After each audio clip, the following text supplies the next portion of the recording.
these teachings we've been having about grace, the grace of believing, if I may use that. In other words, we've been talking about dangers of unbelief to help us build our faith. Hallelujah. And we receive every good thing that God has given us through Jesus Christ. There's so much riches that God has released to the church today. If we can dare believe. Remember the church of Moses. I call it the church of Moses in the wilderness. How they missed out the goodness of the Lord. And they missed out on what God had promised them because of unbelief. But we, as a church of Jesus Christ, we are going to believe. We are believing until we receive in our fullness what God has given us through Jesus Christ. All the riches of His glory. Hallelujah. So we are going to part 7. We have been looking at the dangers of unbelief. Now we had looked at 11 of them. And on Sunday, we looked at unbelief crosses the door to receive what God has promised. And the 11th one, we said unbelief stops us into entering into God's rest, where God has already worked for us, but He starts working for what God has already worked, and we miss out on God. I believe now that we will not miss out on God. Hallelujah. We shall enter into God's rest. Receiving salvation is part of entering into God's rest, where we are not working for our own righteousness,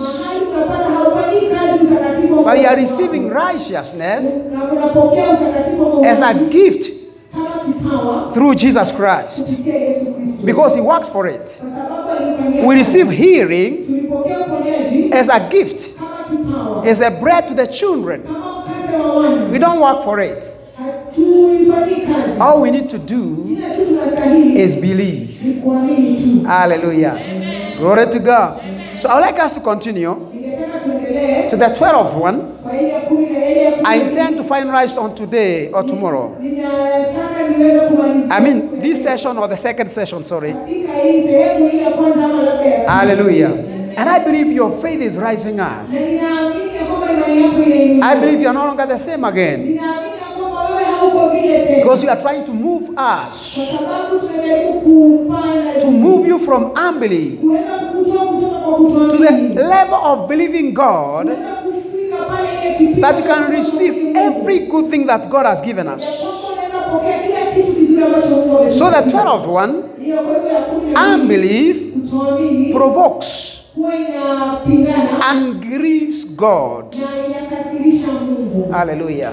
Inahuzunisha, inamkasirisha na inamhuzunisha. It provokes and grieves God. God is a good God.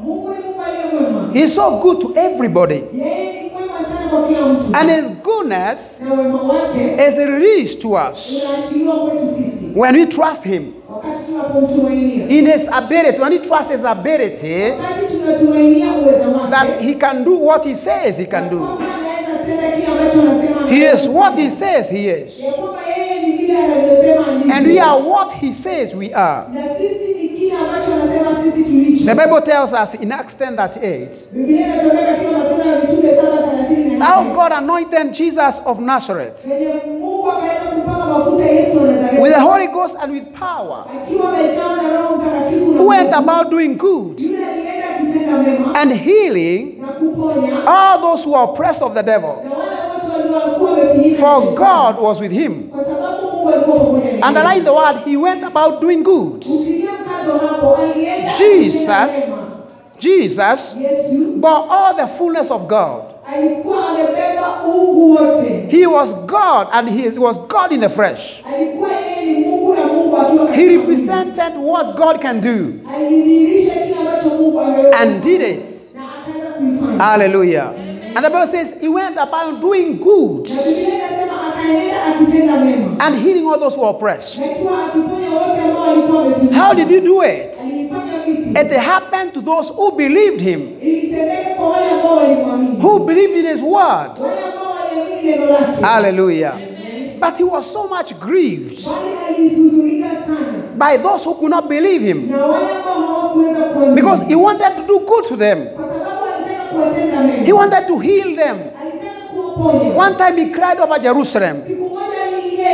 Oh, Jerusalem, Jerusalem, if you could have known the days of your visitation. He wept over it. He wept over it because they could not believe him. Hallelujah. Glory to God. And he knew what was coming on the way. He could see the destruction of Jerusalem. So it grieved him. Hallelujah. Until he wept over it. He said, how I would have wished to cover you as a chicken covers his chicks. And that's how God grieves over us when you don't believe him. Especially when he sees destruction our way.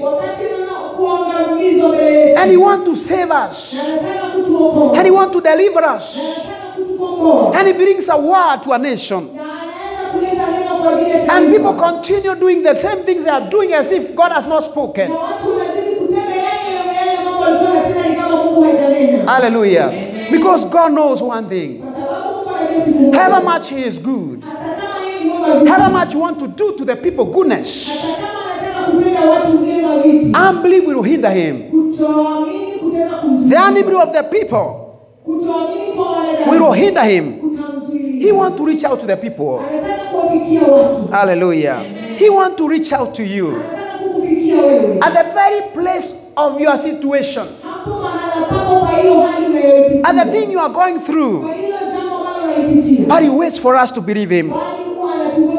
Believe his word. Hallelujah. So God grieves to see people who are not willing to believe him.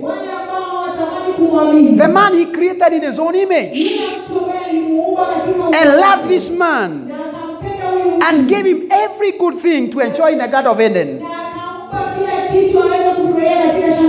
And for our sake, when man fell, God gave his only begotten Son for the redemption of man through the blood of Jesus. See how God is concerned about man. And say, if you can believe in my Son, you'll be restored to me. But he is grieved to see people walking on until they walk in hell, when he wants to receive them, when he wants to save their lives. Hallelujah.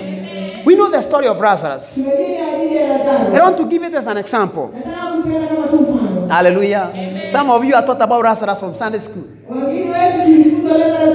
Hallelujah. But let's look at it today in a sense of what we are learning about.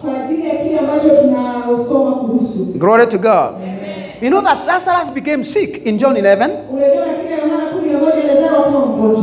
John 11, amen. He became sick. And his sister, Martha and Mary, sent a message to Jesus. Remember, Jesus was a close friend of the family. He would come to Bethany and they would be with him. Hallelujah. And when he sent, the Bible says Jesus tarried. Hallelujah. Such that Lazarus died. But Jesus knew what he was doing. God knows what he is doing. Even if he has not come in your situation, He is not denying you what you needed, but he knows how to come in time and on time.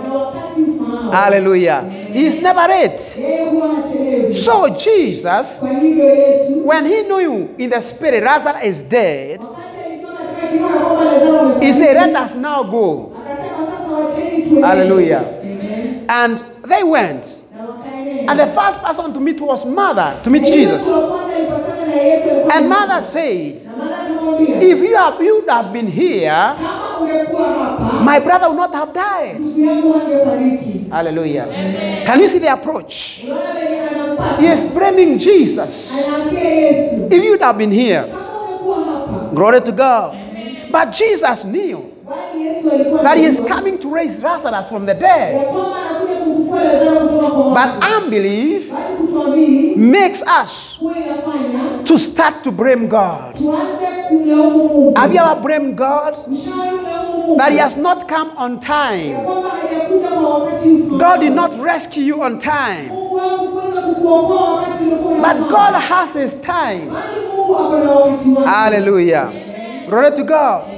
Jesus was coming to raise Lazarus. And he told Mother, if you can believe, Lazarus will live. But that Mother is saying, I know, Master, that at the end of time you'll be raised from the dead. Jesus is trying to work on the faith of Mother. Hallelujah. Because Mother is full of grief and pain. And that brings unbelief. Because Jesus has been saying severally that all things are possible to them that believe. Remember, Jesus has been residing Mother's and Lazarus' house. So they knew him, his teachings very well. Hallelujah. So they began to blame Jesus. And even when Mary came, Mary also blamed Jesus. She began to say again, if you could have been here, my brother would not have died. Have you ever blamed God one time? Hallelujah. Glory to God. That this and this would not have happened. Have you ever blamed the man of God? Or another brother in Christ? Hallelujah. So unbelief makes people to blame God in their circumstances rather than requesting, rather than or praying and asking God. Because I'm seeing maybe Mary would have said, our mother would have said, thank you, Jesus, for coming. Though my brother is dead, I thank you because all things are possible with you. And because I know you can raise the dead. Hallelujah. I know whatever you ask the Father, He'll give you. See the difference with Mary, the mother of Jesus.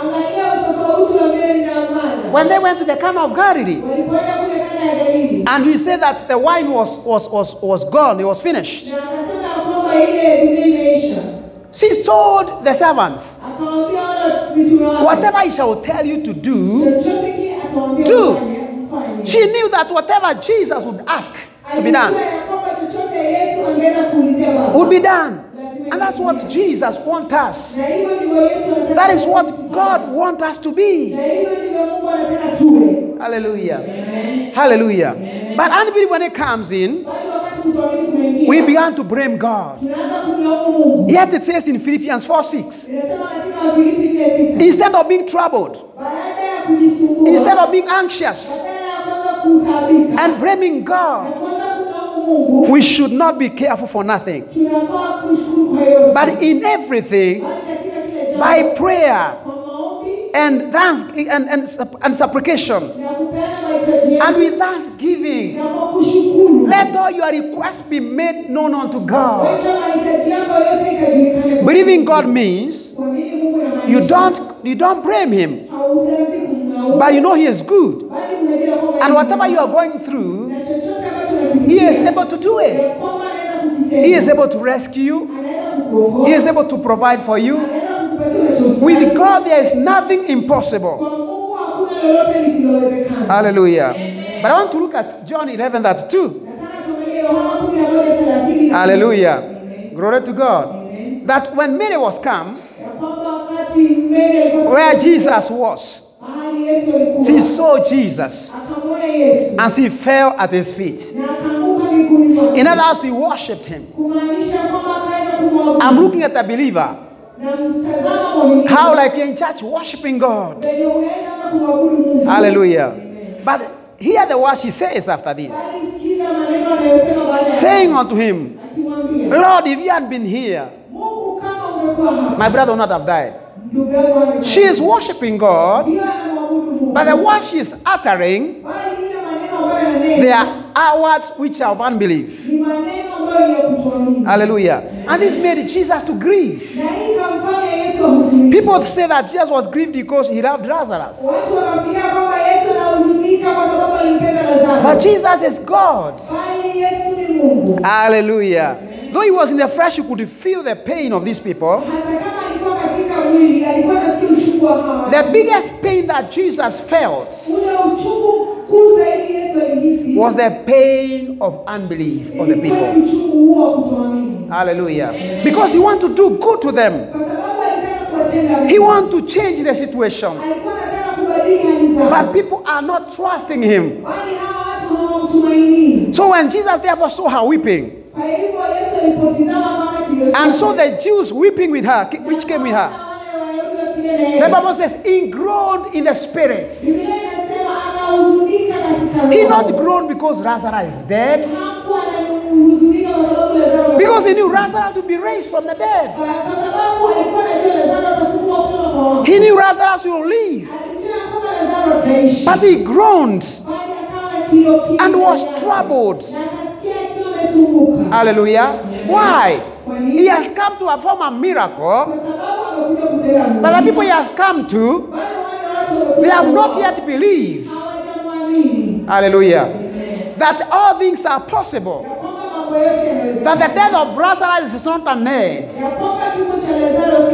I want to tell you, what you are going through is not an end. The things you have passed through are not an end to you. God can still do something about it. Hallelujah. God can still restore it. God can bring it back. God can bring your husband back. There's nothing impossible. Hallelujah. But let's stop blaming the husband and blaming people. When we start doing that, we will walk in unbelief. We have a God who can do the impossible and make it possible. He says, is my heart too short that it cannot save? That's what he said in Isaiah. In Jeremiah he says, is there anything too difficult for me? Hallelujah. So he groaned and he said, where have you laid him? And they said unto him, Lord, she said, and they said unto him, Lord, come and see. And Jesus wept. Hallelujah. And they said, see how he loved him. See how he loved. But he was weeping because of grief. Not a grief for Lazarus. To God there is no death. Jesus is God. And you know you call Lazarus back. He was grieving not for the dead in the flesh, but for the dead in the spirit. When we don't believe God, it is death. Hallelujah. Jesus was grieving because of the unbelief of the people. He saw those people weeping. But he could see there's no one with faith. Hallelujah. So Jesus, groaning in himself, came to the grave. And it was a cave and a stone laid upon it. So how do I know Martha and Mary and the other people had unbelief? John 11:39. Jesus said, Take you away the stone.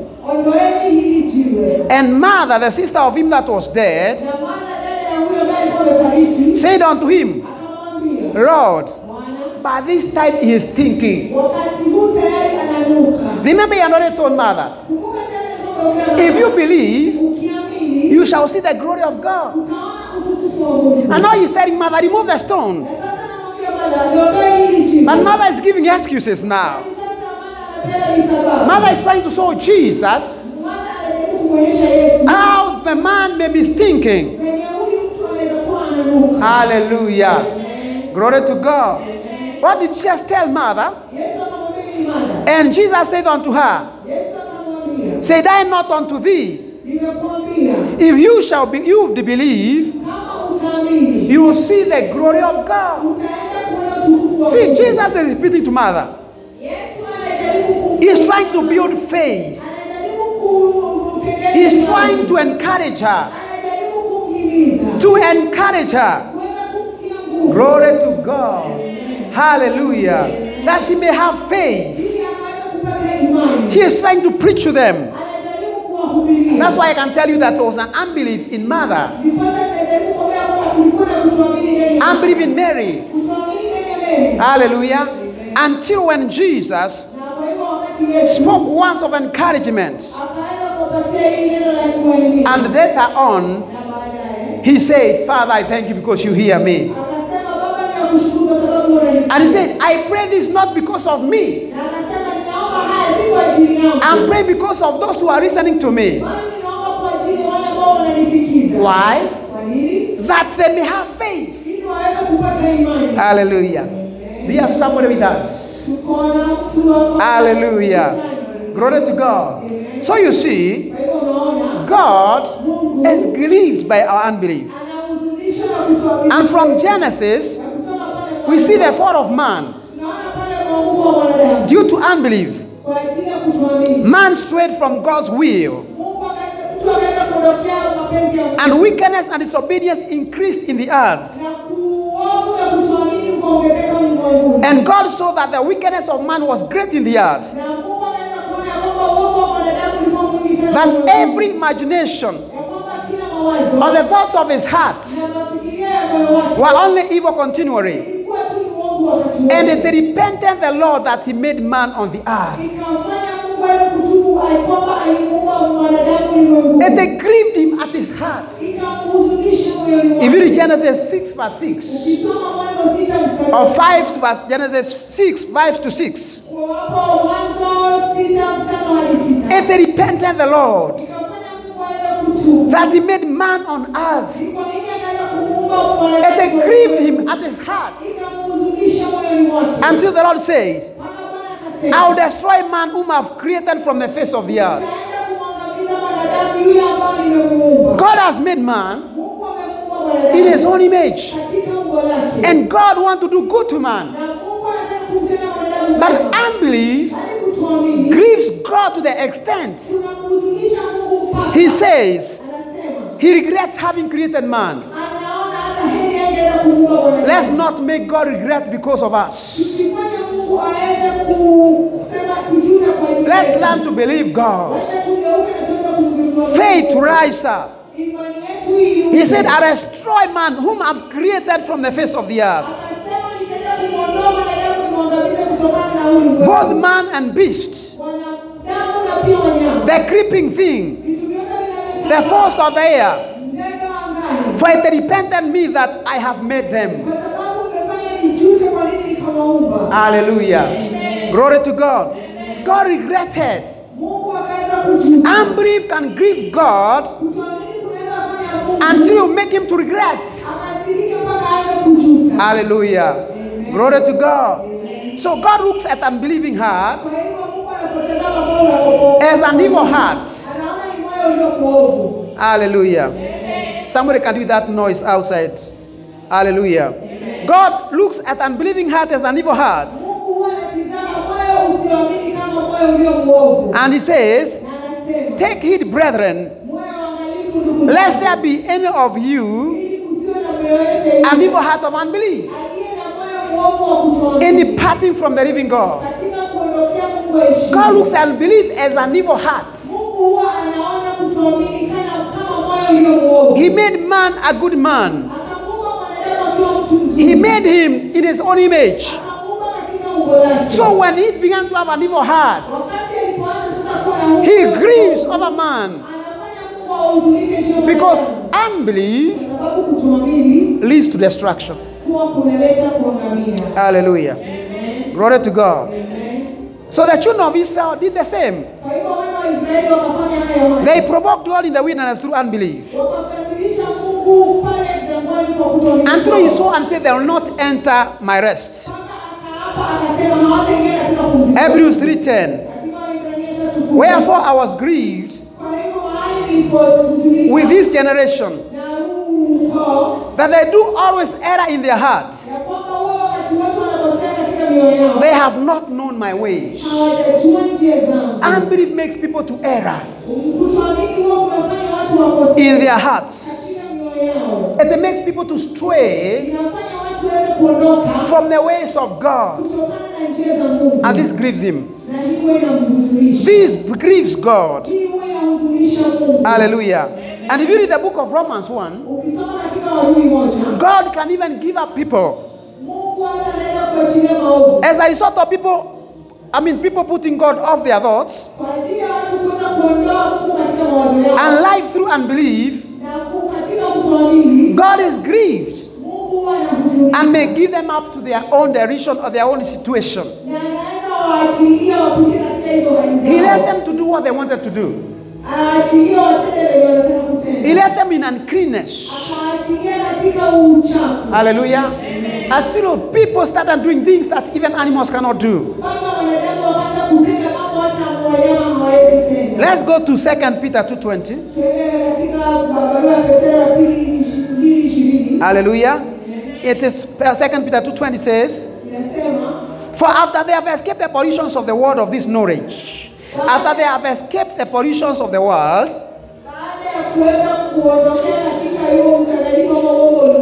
through the knowledge of our Lord and Savior Jesus Christ, they were again entangled therein, and they were overcome. And the latter end is worse with them than the beginning. God is saying, these are people who have been born again. They have known the truth. They have the knowledge of our Lord Jesus Christ. But after having this knowledge, they have turned again and they are entangled with the things of the world. They have turned away from the holy commandment of the Lord that delivered them. Hallelujah. And that's why Peter is saying, it could have been better for them not to have known the way of righteousness. Hallelujah. They had known righteousness. They have tasted of the goodness of the Lord. But unbelief has set in. And as a result, it grieves God because they have turned away from the truth. The Bible continues to say, then after they have known it, to turn from the holy commandments that delivered them. It grieves God to see people backsliding, leaving the faith. Hallelujah. I encourage you to stay steadfast in the faith. Stay steadfast in Christ. It grieves God to see people going to hell. It grieves God to see somebody who was born again going back to the world. Listen to what Peter says in 2 Peter 2:22. But it has happened to them according to the true proverb, the dog that is turned to his own vomit again, the soul that was washed to her wallowing in the mire. Hallelujah. In Peter is saying, turning in unbelief and leaving the true God and turning away from the right way of righteousness, going back to the world, is like a dog returning to his own vomit. When we believe Christ, we were washed. We were made clean. It's saying I may use the word swine. It's like a swine that is washed and go back to wallowing in the mud. Hallelujah. How do you feel whenever you wash your child and it's clean, but immediately goes back to the mud, to the stinking dumping site? As a parent, it will grieve you, and it grieves God. Let us not grieve God. They grieved him until he gave them up. Even as sometimes you do that. There are people who have given up on their children, and they say they shall be taught by the world. They are grieved because they have tried to help their children, and their children are not turning. So as we finish this session, let us not grieve God. Let us believe God. Let us trust him. Let us walk with him. As we go to the next session, God bless you so much. Amen. Amen.